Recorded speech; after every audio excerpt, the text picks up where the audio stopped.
Welcome back to the channel, everybody. LevelM Diecast catching up. We're bringing you Greenlight today.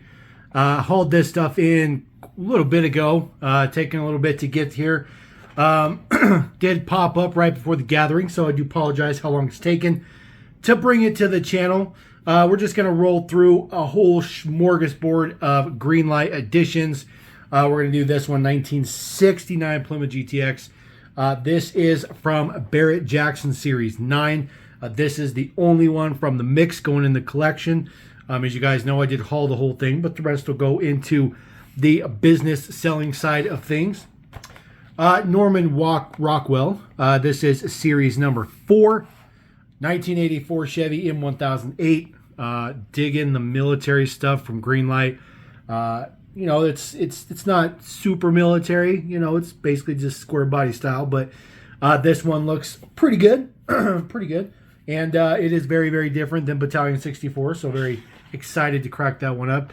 The Norman Rockwell is a very interesting series they have. Next one up from Series 4, Dodge D200. Been a little bit since we've seen this particular casting. This is the 62. There is a front-end difference on this particular casting versus some older years or later years. That's just the way Greenlight does. This one is very interesting with a kind of American flag deco, so we're going to take a look at that. Last one in the Norman Rockwell series, 45 Willys Jeep. This one is pretty standard green, which is pretty nice. Not a, you know, not really one we've seen all that much. You know, most of them have been kind of decoed up and whatnot, but this one looks pretty factory, so we'll take a look at that. We do have one from Fire and Rescue Series 3. That is the 2020 Ram 2500 Tradesman. Gonna look at that one. Obviously, a little Mopar heavy on the mix as usual with Greenlight. That's kind of the way we do it with what we add to the collection on the Greenlight front. Another one right on the Mopar train. This one's pretty nice though. This one is a hobby exclusive Hell Drivers World Fair 1964, 1965. The 66 Dodge D100 long bed. Very, very nice looking truck. I'm going to check that out. This one's a little crushed on the side, but we're going to be fine. We're going to be perfectly fine on that one. And then a first for LevelM here. Normally, I do not do something like this. It's a very, very out of left field for us here. However, the reality is that it's Mopar, and we love Mopar. And what better way to check out one of these nice fuel pumps than with a Mopar? So let's chop the clamshells, get the models out, and let's look at the good stuff. All right, everybody, we're going to kick this off. 1969 Plymouth GTX convertible. Bit of a resto mod. Barret Jackson does have some aftermarket wheels. Might be a little factor under the hood. We'll take a look. Not sure yet. Two-tone interior, white and black. Basically white over tuxedo. Looks super good. Not a big fan of chrome. Never been a big fan of chrome, but I do like the GTX convertible. It's always nice to add some more Mopar flavor. I do like the black for sure, like the red stripes on the hood. It does have 440 underneath there. Pretty sure it's just going to be standard 440. It's pretty much what Greenlight does, even though this could be retro mod for sure. Still looks good. This one, you know, doesn't appear to have any quality errors. You know how the quality loves us here at LevelM. This one is a pretty superb, you know, example here. A little bit of residue on there, pretty typical Greenlight, not that big a deal. With aftermarket wheels, not that great. It does have opening hood, which is pretty nice.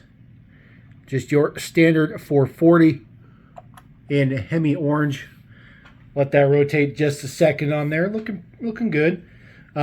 This casting's been around for quite some time. It's not a new casting by any means, but it's still a good one. And not a huge amount of GTX convertibles that they've done. I think maybe here at LevelM we have probably around maybe 6 or 8, somewhere around there. So it's a pretty small number considering some of the Chargers and stuff will probably have around 20 of them or so, which is a pretty decent number. Taking a look at the base deets, 1972.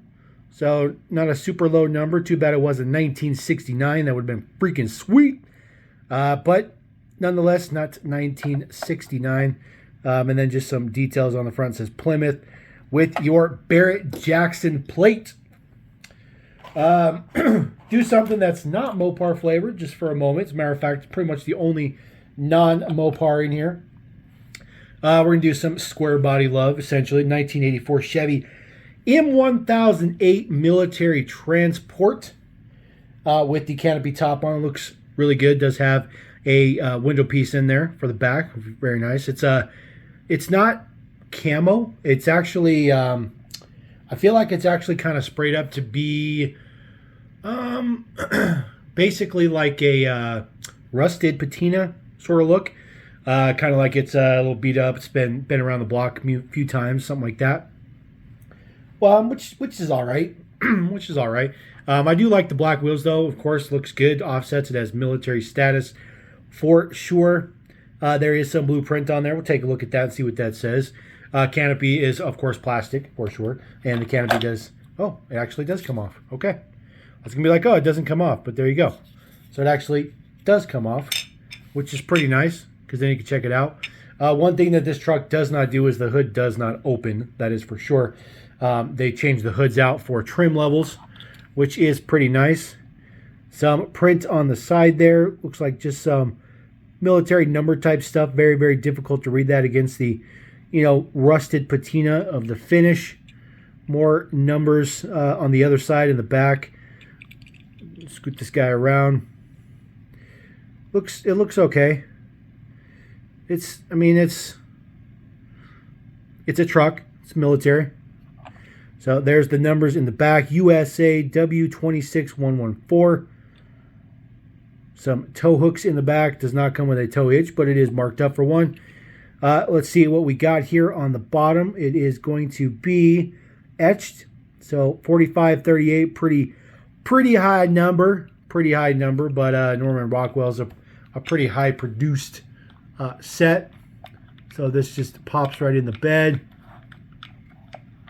There we go. No click or nothing like that. No snap in, no nothing like that. But still pretty nice. Looks okay.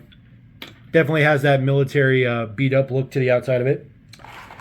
Rolling with the military, we're going to take a look at the Willys Jeep. This one is pretty stock, pretty factory, which is definitely different. It's definitely different.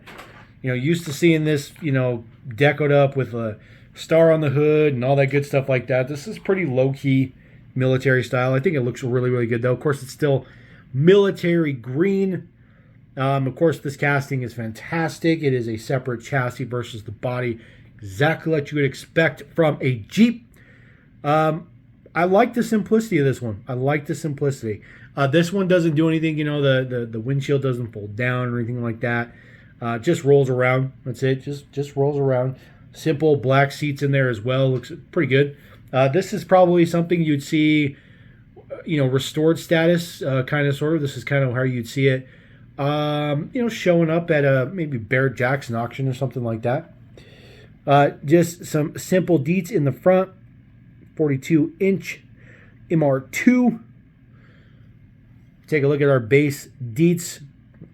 I love it. I love that print on the body. That silver print, super offsets, just looks so good. You'd never expect that. Taking a look at our number, 1768, relatively higher number.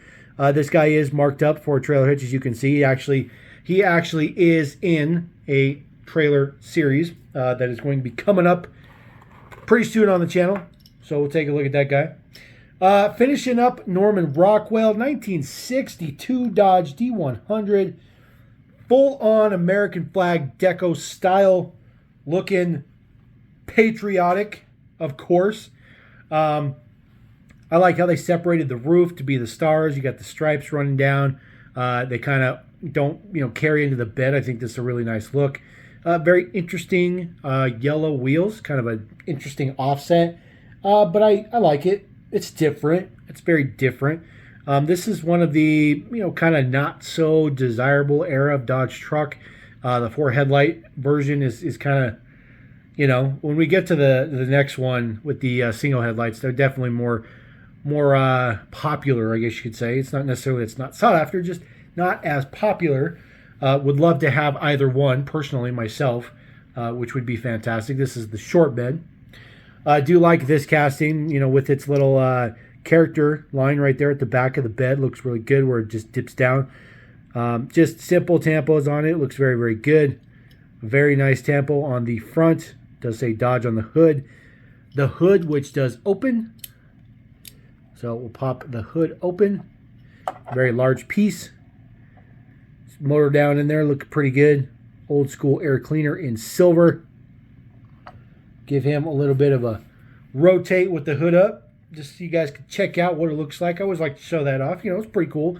A lot of people are like, "Oh, look, this hood opens," and then they just kind of move on. But you're kind of like, "Oh, I kind of wanted to see what that looks like chilling." Fortunately, Greenlight, unlike Matchbox, Greenlight hoods actually stay open, at least for a while from you first buying them. Eventually, they will probably wear out and not close anymore and not open properly. Taking a look at our base deets. See if we can find our number. It is up there in the top. Oh. Ooh, you barely can see that. It's on the left side where it says Greenlight. 2824. So relatively a bigger number. But again, very nice. The bed of these trucks are also separate pieces. So that's why there's 3 rivet holes. So I always like that. Like that Greenlight actually makes the bed a different style. Moving on to the more desirable Dodge truck, 66 D100 long bed. This one looks fantastic. White matching wheels, white wall tires. This one's fantastic. White interior. This one just screams awesomeness. Silver prints on the side, tow hitch done up, body colored bumpers. This one's really nice. This one's really nice. I really like this one a lot. This one looks very, very good. This might actually be my favorite version, and I actually really like. They did a 2-pack a really long time ago in blue with a white top, and there was actually a toolbox in the back. That one was pretty good. And that was a long bed version too. That one was probably my favorite for the longest time. I think this one might take the cake though. Might take the cake. Looks super good. Even with it being a long bed, it's not weird proportionally, which sometimes you get on stuff like that. Take a look at the deco on the side. King Kovaz, is that what this is?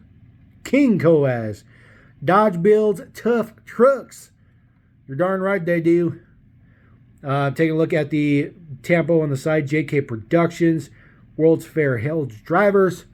Probably some kind of attraction or shows something or other. Obviously, I am unfamiliar with the Hell Drivers, but I guarantee it was some type of sideshow or something that they did at the fair. This one looks pretty good. Of course, this guy does have opening hood as well. Again, the same motor down in there with the same cleaner as the previous 62, which I think is perfectly fine. Taking a look at the base deets. 1911 is the number. So pretty average, relatively average string of numbers we've been having here. So again, the bed is separate, extra rivets, and then of course the tow hitch is always good. Now we're going to jump ahead about, I don't know, 60 years. We're going to get super, super modern. We're going to go 2020 Ram. So that truck we just saw helped bring this guy to light. This is also the long bed, although this is the crew cab Ram, which is pretty good. Oh my goodness, I didn't even know there were chevrons in the back. Man, you guys know I love the chevrons. The chevrons are my favorite part of any emergency or tow truck or any of that stuff. I just love the chevrons. Look so good. Really just brings super detail to a model. Just brings super, super detail. This is obviously the Tradesman, so you're going to have black grille, black bumpers, you know, not body colored parts, black door handles, that kind of stuff. The mirrors are not going to be body colored. It's a very utilitarian trim. So Greenlight is very authentic to that. I do like the bed detail they have on the new Rams. They look pretty good. They look definitely more accurate, more authentic as well. This guy does come with some running boards on the bottom. We'll see if that's added on or if it's part of the base. Mirrors look pretty decent. Does have a light bar on the top as well. And then, of course, all your little, fancy things on the side, like your Hemi logo there on the side of the hood on the front is going to be a black surround. It's not going to be like super nice, luxurious chrome or, aluminum or any of that stuff like that. Take a look at this guy. This is in Hillsborough Fire Department, looks like. Got your bull on the side. That looks pretty good. Obviously, licensed deco. This guy is a 2500. It is a Cummins turbo diesel. You can see the Cummins on the side. Very nice in that logo. Take a look at the front. It does say Ram printed in there. Actually looks pretty good. The passenger side mirror's a bit bum. That's unfortunate. It's actually pretty high up. So at least my interior is good, I guess. Guess that's a plus. Taking a look at the bed. Of course, the bed is metal as well as the casting itself. There are the chevrons in the back with your Ram logo. That actually looks pretty good. That's actually pretty good print for something that's so small. So very, very nice to see that. And then, of course, moving to the other side, the deco is the same. Take a look at our base deets. Woo! Nice and low numbered, number 63. You see that the running bars are added onto the base, but they are separate from the base. You can see the glue spots. The bases on these new Rams look pretty good. They're pretty well detailed, although I don't like the fact that they are one solid piece from front to back. Makes it difficult to customize these for those guys that want to customize, but still looks pretty good. And of course, the bases are plastic, which is unfortunate. Unfortunate for sure.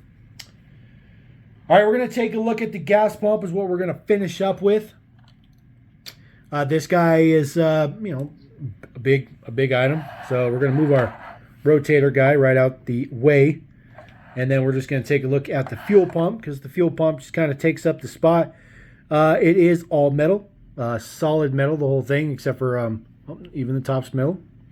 It does have a removable pump on the side with nice rubber hose. There is a little notch in there that's supposed to hold the handle, although there's not enough friction to hold it, so it definitely wants to fall out. Nice prints on the side for use in motor fuel only. Contains lead, tetraethyl, Mopar parts and accessory. Total sale, 35 cents a gallon. 35 cents. Ridiculous. It does have, this is all a nice clear cover that goes over that. Looks pretty good. It's probably just a flat printed service behind it, but that's okay. It does say ethyl on it on that side as well. More details on this side, which is going to be your plaque for the actual real pump, which would have your serial number and your capacity and your functionality and all that good stuff like that. So it's a super cool detail to have in there. And then this is just to wind the numbers here on the plaque on the real gas pump. Again, another one for use as a fuel. Contains lead. It's pretty cool. Very, very much a display piece. Definitely got this to display with some Mopars. Get the handle to maybe go in there. There we go. It's definitely not going to stay in there. There is some base deets. Yes, they are still numbered as well. Made in China, because of course it is, number 552. So 2017 is when this particular fuel pump has been made. This is a licensed fuel pump. Okay, this is a real, actual fuel pump from back in the day. And this actually is, I'm not really sure what the fuel pump's called. It doesn't state what it is. So I guess you just kind of have to guess. But I get if you could probably zoom into that logo super, super close, you might be able to figure it out. Maybe. Probably not, but maybe. So what we're going to do is we're going to have our little fuel pump there on the side. It's just kind of falling down. We're going to bring our wicked cool 66 D100 to roll out with. So there you go. That is the Mopar themed sort of mix. A little bit of a smorgasbord of Greenlight stuff. Let's get super patriotic. By the way, let's just add some American flag flavor. So that's how we want to roll out. We're super excited about that stuff. Anyways, appreciate you guys. Thank you very much for checking this out. Do have more Greenlight coming. We're just trying to spread it out, kind of hit all the bases. and get this stuff on the channel, get this stuff moving through. You guys know I'm super far behind, but we are going to take care of it. And thank you very much for checking this one out. Don't forget to subscribe, come back, check out more vids. Definitely drop a comment if you got something to say, positive or negative. We love it, as always. And we're going to catch you next time. LevelM Diecast saying...